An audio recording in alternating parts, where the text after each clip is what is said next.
Hello, everybody. How you doing? It's Damon again, and today will be what I promised would be the pre-booking of WrestleMania 31, WrestleMania 43, and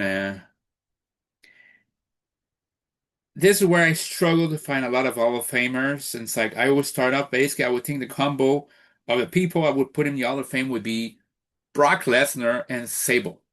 That would be my Hall of Fame. There might be other people I would add, but right now those are basically the two people that I'm sure you could fit in that class. But now, for the actual card here, I try to put 8 match per night. So let me know what you think. Comments down below. Uh, as far as I'm concerned, night one again would start off with a 43-man on the Giant Battle Royal. As you noticed, basically there's as much men in the Battle Royal as there are as the numeral number of the WrestleMania in question is. So in this case, for WrestleMania 43, so 43 man it is. In this case, I would have LA Knight win to insert himself either in the US title machine scene or the IC. But since I already won US, I would put him in the IC title match on night two. So he wins on night one to be inserted in the multi-man IC title match on night two. So that'd be the first match. Second match, you would have for the tag titles, the Raw tag titles, the Street Profits against the Usos, the MFTs. I would have, in this case, the MFTs win the tag titles. In what should be like a 10, 11-minute match. That'll be fun, but nothing else. Also, you would have for the women's tag titles, you have the Bellas, whether champion or not, against Lash Legend, and Nia Jax, against a team of Tiffany Stratton and Chelsea Green, against Julia and a mystery partner. And yeah, Julia would have a mystery partner, and the mystery partner would be a returning Asuka. And Julia and Asuka would win the tag titles there after 8 minutes. In the fourth match of the night, for the women's Intercontinental title, it'd be a five-woman scramble match with five-women's scramble match between Sol Ruca defending against Raquel Rodriguez, Lyra Valkyria, Bailey, and Stephanie Vaquer. And I'm struggling at, I would think maybe giving the title to Stephanie Vaquer, or maybe finally having Raquel Rodriguez finally win a women's title, a singles title. I don't know which of the two. If Raquel Rodriguez goes to WrestleMania as the IC champ, I would say give the title to Stephanie Vaquer. If Stephanie Vaquer enters as the women's IC champion, give Raquel the win. So that'll be the fourth match of the night. In the fifth match of the night, it'd be for the United States title. I would have Finn Balor defending against Ilya Dragunov, and I want to insert also Carmelo Hayes as well in that match. So either Ilya or Finn Balor wins. Then for the women's title, I would have Alexa Bliss against Charlotte Flair. You play up that Charlexa team together. I think one way or another, I would have like Alexa Bliss could be the underdog in that match, and Charlotte Flair could also be, set up as basically a respectful face. But I believe that whoever wins the title between Charlotte and Alexa at WrestleMania 43 should do so in heelish manner and maybe turn heel at the same time. So I would get like I don't know if I basically Charlotte Flair hasn't been World Women's Champion in several years, so I'd say give it to Charlotte Flair. After 4 years for her last women's title reign, she wins it back. She lost at 439, she regains it here. Afterwards, you could have, in this case, you could have in the penultimate match, you would have Cody Rhodes versus Roman Reigns with The Rock as special guest referee. I thought maybe a triple threat match, but it's like Rock probably not coming back to wrestling. And I don't know, between Cody and Roman, you can have Rock take some bumps, but I feel like in one way or another, it's like I feel like whoever wins in this case has to change direction of the character. Like Roman Reigns, I think is kind of acting like a dick anyway. And the way it feels like everything's lining up right now, current storyline for the Bloodline turn heel. But I get the sneaky feeling that it's just going to lead to MFT turning heel and have LA Knight join up with the MFTs, not as a member, but to take care of the original Bloodline, which I think is going against the grain. You know, The storyline says that the basically the bloodline is like the cool NWO, except it's not as cool anymore. It's just basically reheated via the microwave. And it's like, okay, cool. They might be getting some cheers, but let's not forget there's still the eels in story. And everybody else who's not as cool is like WCW like. And I feel like in this case, you could have Cody Rhodes beat Roman Reigns and maybe turn heel. Like enough of people turning heel on Cody Rhodes. Maybe Cody Rhodes needs to turn heel because right now it just come across as that like for Hogan. It's like if everybody turns heel on you, then congratulations, you actually might be the heel. If everybody's an asshole to you, maybe you are the asshole. That's how it feels to me. So maybe Cody turns heel, but not necessarily join The Rock. In fact, I don't want him to join The Rock. I just want Cody Rhodes to say, after all those years, after all the chicanery, after all the adversity you guys put me through, I feel like it was my basically just like the Batman and Joker. It's like it's my responsibility why the WB is in bad shape. It's my responsibility for all the Bloodlines actions because rather than basically end it when it started or end it when it need to end, I let it fester. I basically helped you, Roman, when I should have basically gone against you. Things like that, which will lead up to basically a hug with the current WWE champion, Sami Zayn, as he defends against CM Punk and Drew McIntyre. Sami Zayn will be now full-blown heel. CM Punk is still a face, and you have Drew McIntyre not being a complete face, but being a tweener like he was in the early 2020s. And I'm tempted to have Drew McIntyre finally win a main event of WrestleMania in front of people this time and win the WWE title right there and there.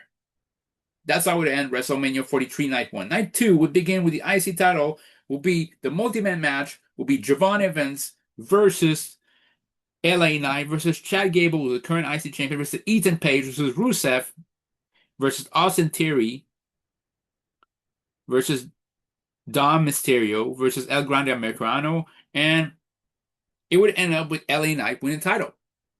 You don't want to give him the World Heavyweight title? I give him my booking and basically made him win the Royal Rumble in 2025 in my booking. In this case, he wins the IC title at WrestleMania 43 instead. At 41, he won the world title. At 43, wins the IC title. The second match of the night will be for the World Women's title. Yes, that's right. We got 11 title matches on that card. So it's like the rest of the matches, like the 4 or 5 other matches, happen to be singles matches.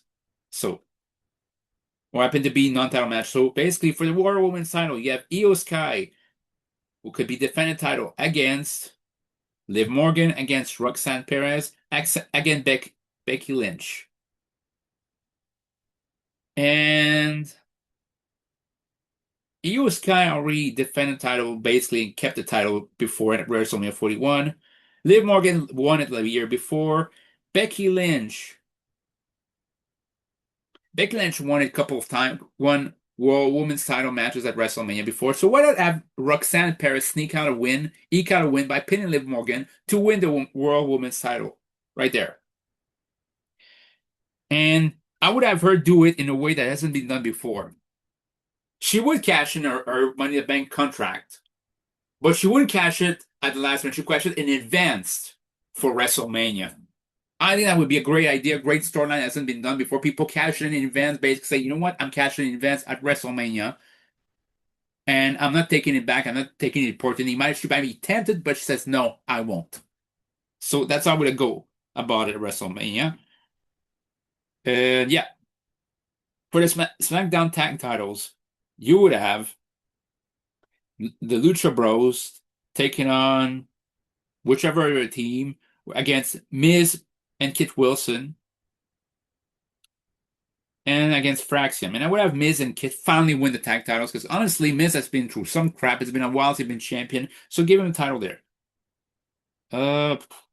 What else can I do? I think there'd be a Dan Allison would wrestle, but I could have basically in this case could have Royce versus Damian Priest, and Royce could win. For the Women's United States Championship, I would have Jade Cargill taking on Rhea Ripley as a rematch of this year, and depending on how she does, like as I could see Rhea Ripley still winning the the US title at the same time. Even if it's 2 years in a row, she could still do that. Then, in a special challenge match, you have Joe Hendry facing up against Logan Paul. Uh, it's about time we actually make Joe Hendry legit, and have him win with 2 showstopper chokeslam would be a good thing to do. Now, counting how many matches we had, I think we had 5 matches yet for that card. For basically now the last 3 matches of WrestleMania, we had Gunter facing against Randy Orton.